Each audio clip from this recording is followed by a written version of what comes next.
Hello and welcome to the real 50 over 50. No, I am not Donna Cravata. I'm Stephanie Delfonso sitting in for our esteemed leader who, yay, had a successful medical procedure yesterday and she is doing well. She is recuperating well. Let's just send her all of our love and best wish. This woman who has created this wisdom revolution that just turned 1 year old, right? The real 50 over 50, just over a year ago. It was March 15th that it turned a year. And here we are, Diane Wyzga. We get to celebrate 1 year of this wisdom revolution. And you and I have been chatting backstage, and I'm going to have to be really careful on my end about keeping us on time because we only have half an hour, but I think you and I could sit and have a chat for hours and hours. You are just such an amazing woman. Thank So, you. welcome. It is so wonderful to have you here, Diane. And tell us where you're zooming in from. Oh, okay, good, because you already know. So I am on Whidbey Island in the great state of Washington, out in the Pacific Northwest. We have been celebrating a few days of sunshine in our November to May rain festival, but I think today we're back to rain. So the sun will come from our conversation. Yeah. And thank you very Excellent. much for being here, and shout out to Donna. Yeah. And Diane, it's so funny because when you said about the sun and the rain and everything, I lived out in the Northwest during the 90s, and that was the first place I'd ever heard afternoon sun breaks in a weather forecast. And I was like, what does that mean? You understand that now from living in the Pacific Northwest, yes? That's why it's so green and everybody's skin looks so good. Yeah. But give us a couple of months, the tourists will come in, the island will begin to sink. So, yeah, we enjoy this little quiet time. We get to read our books, knit our shawls. But yeah. And Yes. so the door is wide And open. And as we were talking about before we went live, we are both, I call myself a book hoarder. What did you call yourself, Diane? The Imelda Marcos of books. It's Okay, probably I not love that. politically correct. Well, she was the Philippine prime minister's wife. I don't even know anymore, but she was known because she had closets and closets and closets and closets of books, of The shoes, of shoes, shoes. and you and I have closets and closets and closets and books and books and books and books. But that is part of our wisdom. It's not just our It years is. of experience. And your wisdom comes from amazing. What a background you have. So, you are an origin story co creator, communication change maker, noted facilitator, global podcaster, which, by the way, I want to talk a little more about your podcast because I love that it's not an hour, 2 hours, or three Nope. hours long. You are a lighthouse keeper, in addition to a Navy nurse, a lawyer. Like, oh my gosh, where to start with this wealth of wisdom you Um, have, Diane? Give us a little thumbnail of your background. And that's why I said it could be hours and hours, but give us a thumbnail of that if you would. Oh gosh. Well, first of all, it gets embarrassing. I'm going to have to give people a one-liner, but thank you. My mom would have liked to have heard that. I think part of it is being the firstborn daughter. So when you're the firstborn, and when you're the firstborn daughter, you really know because you're there setting an example for the brothers and the sisters. And I had 6 brothers and sisters, so there were 7 kids in the family. And I grew up hearing you should know better, as if I went to know better school. You're Oh, being a role model to the family. And so there is that would be the nature part of it. And I think also along with the nature, I'm an Aquarian, and Aquarians are explorers and seekers and curiosity people. So I think there's that in the nature.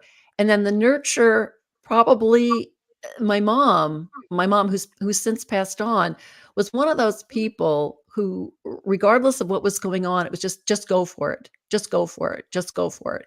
And I think part of that was because she was on her way to medical school. She wanted to be a surgeon. She was top of her class, valedictorian, and she didn't go that route. She ended up meeting my dad, marrying my dad, having the children. And she was a school teacher in math and science, which were her strong suits, but she did not get to go where I think she thought she was really headed.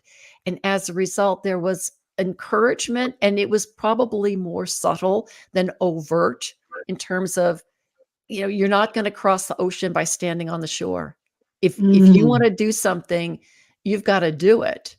And she modeled that for us in ways that became apparent as the women in the family, the Wyzga women, got older, that we can really see how she was encouraging us to explore, to try something out, even if we didn't have the experience. Maybe just go out and get it, go out and get it, go out and do it. And so I think that's where that list came from.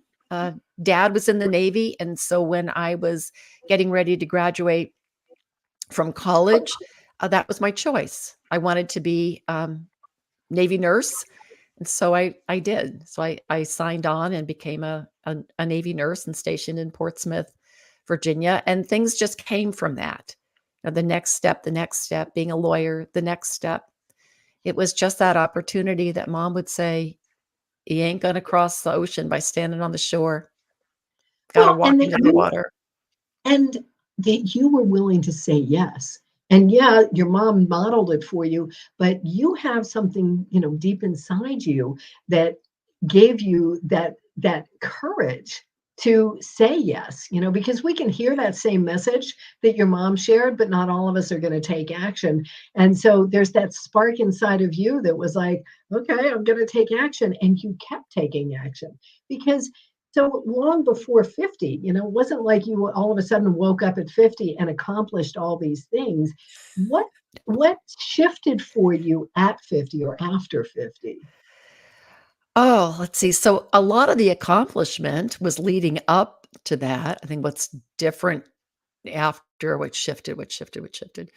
Um, well, I will say that you're correct that there is something inherent in all of us, whether we actually act on it or not is another question. But there's a story that my mom tells about potty training, and there was no way that I was going to get on the little human's pot and sit there. I wasn't gonna. I was just not gonna. And so the only way that she and my dad were able to transition me out of diapers into the big girl pull-ups was, okay, fine. You want to sit up there, sit up there. And if you fall in, you're going to get yourself out. And I think that's kind of an example of just where that courage somehow was that was in there. The shift in my life, I call the Camino de Santiago pilgrimage walk the BCAC of my life. So before Camino and after Camino. And when I walked Camino, I felt like I was called to do that. There are a lot of people that do it for many, many reasons, but for me, I felt called called to do it. And I thought that when I was out there, there would be a burning bush, there would be a voice coming out of the bush, and I would understand, what the next epochs of my life were going to be. And it didn't happen that way. In fact, I oftentimes thought I would make a lousy pilgrim because when I look back at my journal and I read, I was, yeah, yeah, yeah, yeah. Oh, It well, was a so lot of if we can back up for just a moment, because yeah. this is one of the most fascinating. There's so many different fascinating parts of your story, but this is one of the most fascinating to me. But just back up a moment for people who don't know about the Camino and what this is. This isn't just a little walk around the neighborhood. Oh, This is the big Kahuna. So if you just for people who don't know about the Camino, if you could just fill that in a little bit. thank you, Stephanie. The Camino de Santiago is the way of St. James, and it begins in Saint Jean, Pied de Port, France, and it continues up and over the Pyrenees into Spain, and it travels across Spain to the end point on the coast well, it ends in Santiago. That's where the cathedral is and where the bones of St. James, the apostle of Jesus, supposedly are buried. And then you can continue up the coast to Finisterre. That would be the end of the earth as the pilgrims could see it. The people have been walking the Camino de Santiago as the pilgrimage since the Canterbury Tales times, because there are at least 3 characters in there who talk about it. And as you walk along, and it's 500 miles if you go from start to finish. And I walked 5 weeks, 500 miles. As I said earlier, I lost 15 pounds eating pasta and drinking beer because that's Drinking fuel. beer. But there are a number of Caminos now. There are, there's Portuguese and there's one through France. But this is probably the most popular. And I think it's because of the movie The Way with Martin Sheen. So a number Yeah. of people who'd seen that movie go, oh, okay, now I can see it.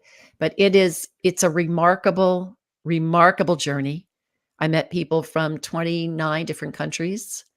You're sleeping in hostels. Some are dorms, with 50 sets of bunk beds.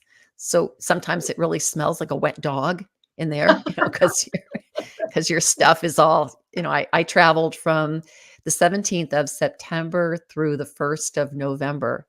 So you got to, so toward the end, as you're getting closer to Galicia, which is on the far side, and it looks very much like Ireland there.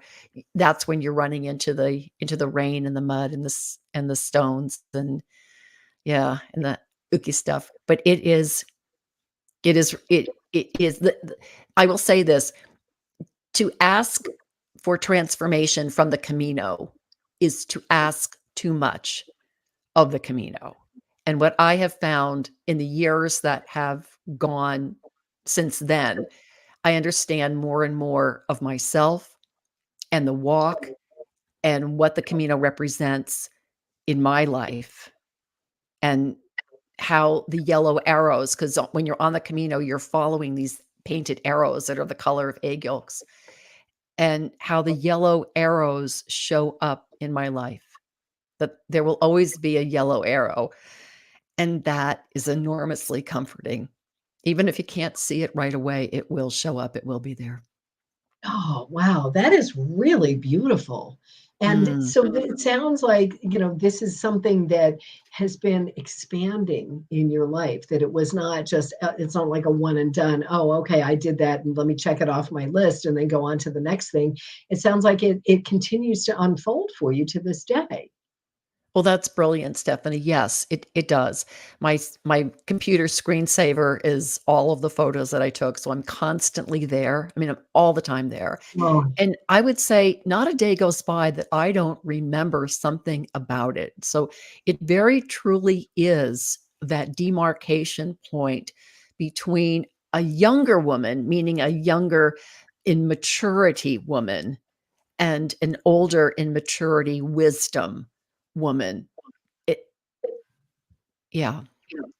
and so you may or may not be able to answer this. It's just what popped into my head was, thinking about it in terms of wisdom. Is there one or two nuggets that might come to mind where you think, okay, how do you take this whole incredible life-changing experience and instill one or two parts of that wisdom to share with us? Is there anything, and again, I realize we're trying to take this life-changing experience and distill it down into something very, very small. But is there one or two nuggets that you could share with us that you gleaned? Because I can imagine that the wisdom just keeps unfolding and unfolding. Well, one already would be the yellow arrow, because that is how you find your way on the Camino. And it's, sometimes they're painted on the side of a stone wall. Sometimes they're painted on a street sign, up on the vertical part of the street sign. Sometimes the locals will cover them over or turn them around. But that's how you find your way. And to have that there as a marker, and then to trust, do I go this way because it doesn't quite look like I should, but this is the way it's pointing. That's one. And two, trusting the kindness of strangers, because you don't do this walk alone. I walked a great deal of it. I mean, I went alone, I came home alone, I walked a great deal of it alone, but you are with people as much or as little as you want to be. And when you are with people, it is an extraordinary experience, because you're all walking You have different reasons for walking, but you're all walking to something. And that to me is the collective story. We're all on pilgrimage in life together. We were all on pilgrimage on the Camino together. We traded secrets about how to take care of our feet and what albergues you wanted to stay in and which ones you wanted to avoid and where you could get a good discount on a pilgrim's meal. So Oh, to rely on the kindness of strangers is that is key. And that's especially important now because, we look at the world, we look at here we are, and everything seems to be so divisive and divided. Nah, at heart, we are walking each other home. oh, that is so beautiful. That is really beautiful, Diane. So, how does this how do you weave this in with being this story consultant? Because from my perspective, it seems like because of how the world is these days, not just the division, but now with all of this, with the artificial intelligence, it seems even more important that what you do is help us to not just bring out our voices, because I can hear my story, but it seems to me that what you do is you would help someone like me, who I can hear my story, but maybe I'm not projecting it in the same way to the world outside. How does your experience with the walk and the Camino translate into helping people with their stories, especially in these times?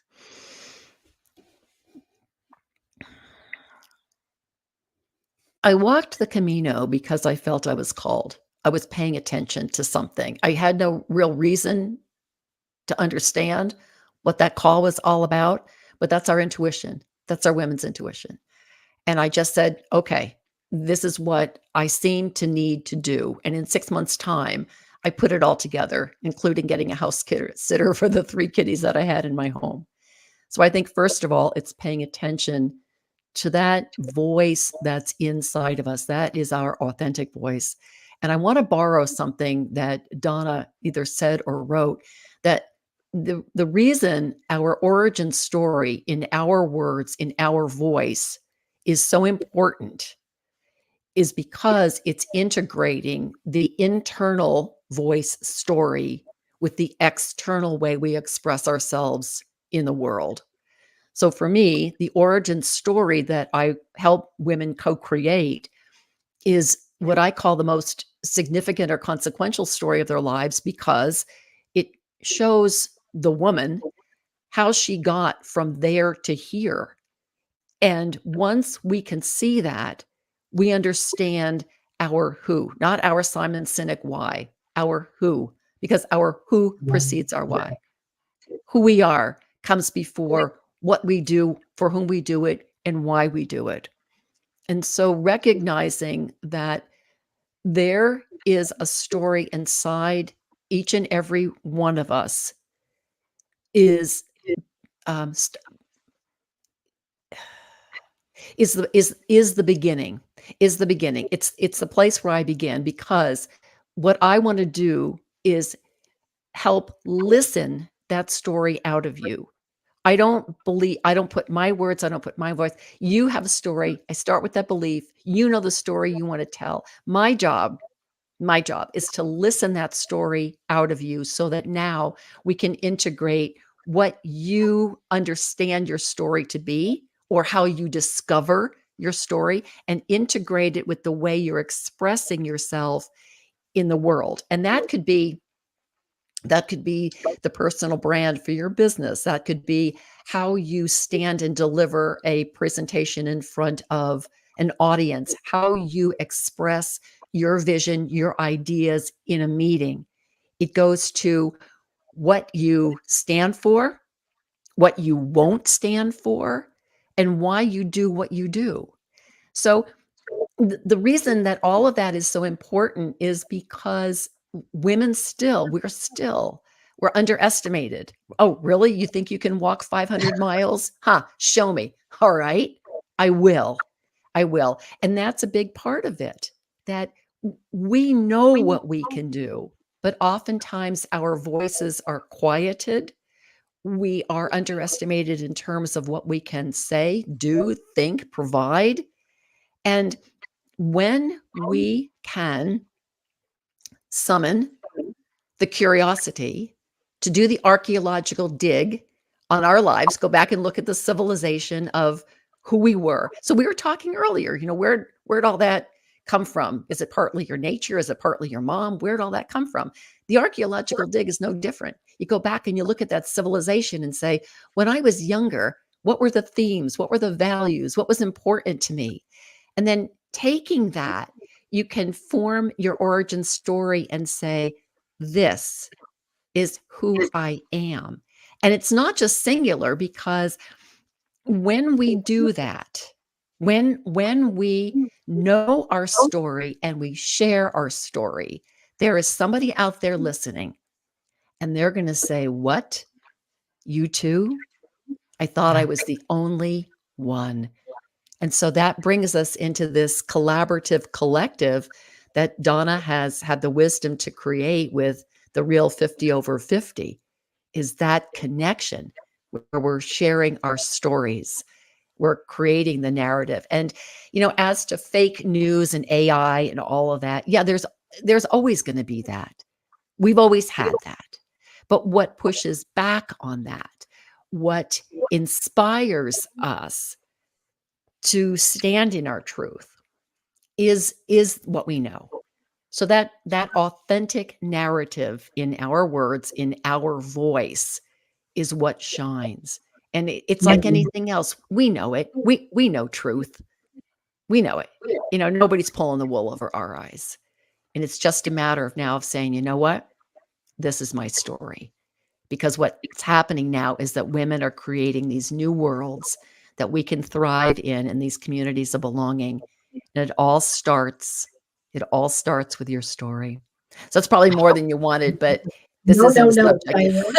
Diane, I'm I get thinking, a little listen, bit wrapped up. my heart is just singing, and I keep thinking, I bet Donna is sitting in her hospital room because she's waiting to get discharged right now, watching this, and she's like clapping because you're saying this. They did it. They did it. It's the epitome of what Donna is doing, bringing us all Yeah. together and sharing with all of us Yeah. that it is about listening. It is about listening, and it is Yeah. about gathering all of our parts, not just cherry picking this one and that one.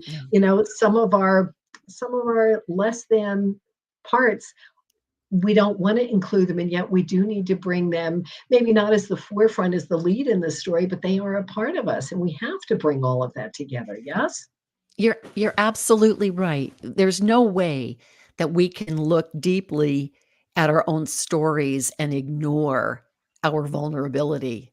So when we're prepared to embrace that vulnerability, then that's going to translate into human connection. And so my story becomes your story, becomes our story. And it really is, as you've said, about that. It's about recognizing that there are shadow sides and disappointments and doubts and challenges and things we've overcome. That is our human vulnerability. And that is the thing that translates to the connection. And that gives us the hope. That gives us the hope because probably we've heard somebody else's story and said, you too? We share our story. Someone says, you too? You too? Yeah, we're just one big herd of you twos. Yes. So is this the sorcery of stories that Oh, don't you just love that? I do, actually. Yes, I believe down to my core that there is a magic, a sorcery. It's the sorcery of stories is this. It allows us to be seen, heard, understood, and listened to.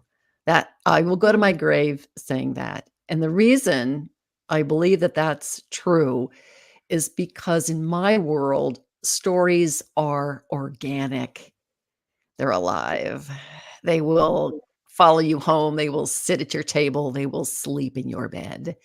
And I don't mean that in a negative way. I mean that in a way that says these our stories are living creatures. And I really believe that we don't write stories, we don't tell stories. Stories are given to us to share. So Mm, I'm merely a conduit. I'm merely a conduit. And in the work that I do, I I do start from the place that we can't teach someone how to tell a story. But what we can do is we can teach women how to teach themselves. And once they teach themselves, the stories are in your bones. And once the stories are in your bones, they're like, oh, who was it that wrote Women Rise Up Rooted? Oh, she's out there somewhere in Ireland. She's an elder and a wisdom and crone. But it's that sense that once we have our stories in our bones, it's like the story is rooted in the ground of us, and it mm. comes up through us, and that's how we rise up. So yeah, there's magic. And There's it magic is there. magic. So, do you have one little piece that you could share with someone who might be sitting here saying, okay, this is all really interesting, but I'm not ready to go on a 500-mile walk and look for the yellow arrows? How would somebody who is not willing to do that 500-mile walk yet begin to try and find that yellow arrow within her heart? Sit, be still. If you can be out in nature, sit and be still in nature. Invite whatever your guides, guardians, angels, ancestors are. Invite an answer. Where can I start small? What have I always wanted to do and put off? What is it that I desire or long for? And you take the first step, the one that's in front of you. Because there, I wasn't thinking that I'm going to walk 500 miles overnight. You take the first step and then you take the next step. So the smallest bit of information on your story, take the first step by looking into that archaeological dig. Who was I as a kid? What did I like? What lit me up? What values were there? And also feel that the river of inspiration that's been running under your life that gives form and shape to what you do, to why you do it, go with that river. So I so it sounds more spiritual than practical, but the spiritual is our practical. And I find that when women do approach me for work, it starts with an overarching communication need. I stumble over my words. How do I do that more smoothly? I struggle to get my ideas across. How do I do that with brevity? I have to stand up in front of a group of people and I'm not really sure what to say. Underneath all of that is your story. Start with the first step, the one that's in front of you, and take it. Beautiful. So, two things. First of all, if somebody wants to talk to you about working together, how would we get in touch with you? Oh, that's really easy. All I have to Okay. do, well, I'm on LinkedIn, so they can always direct message me on LinkedIn, or they can go to my website, which is quartermoonstoryarts.net. And there is an opportunity to talk with me on a free, no obligation, no sales discovery call, discovery chat. And we'll spend 45 minutes, my time, your questions, and seeing what have you got? What's going on with you? What are the concerns, the questions, the challenges, the issues that you have? Let's see what we can see what we can solve. Let's see what stories we can tell. Awesome. So, I'll let them go to your website to find out more about what's behind Quarter Moon, which I found very interesting, and the lighthouses. You have a beautiful website, lots and Thank lots of you. lighthouses, which Thank you. spoke straight to my heart. So, I'll just leave that as a little teaser for people to go and check out your website. Okay. If you want to wrap things up with, Diane, leave us with a wisdom bomb. This is the wisdom revolution. So, what is a wisdom bomb you can leave us with today? Oh, golly. Um, You have a voice, and it's your own voice. And your voice is meant to be heard. In whatever form you're using your voice, use it bigger, use it louder, use it stronger. And if you haven't had the courage yet to use your voice, take the first word and start using that, because that's the place. Once women say, yes, this is my voice, this is my story, that's the place where everything changes. Mm, beautiful, beautiful. And I love your voice, Diane. Thank What a you. pleasure. Thank you so It's much, been a Diane delight. Wyzga. Uh, Donna will be back next week. We are sending her all of the absolute best thoughts, wishes, and prayers. And next Yes. week, Diana will be back with Iris Goldfeeder.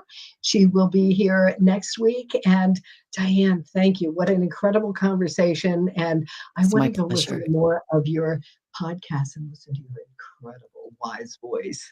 Oh, thank you very much. Yep, it's a lot. 1,000 episodes are out there on the airwaves. Awesome. Thank you so much. It's the Wisdom Revolution. Thank you, Donna Cravata, for starting this, the Thank real you, 50. Donna. Thank you, Stephanie.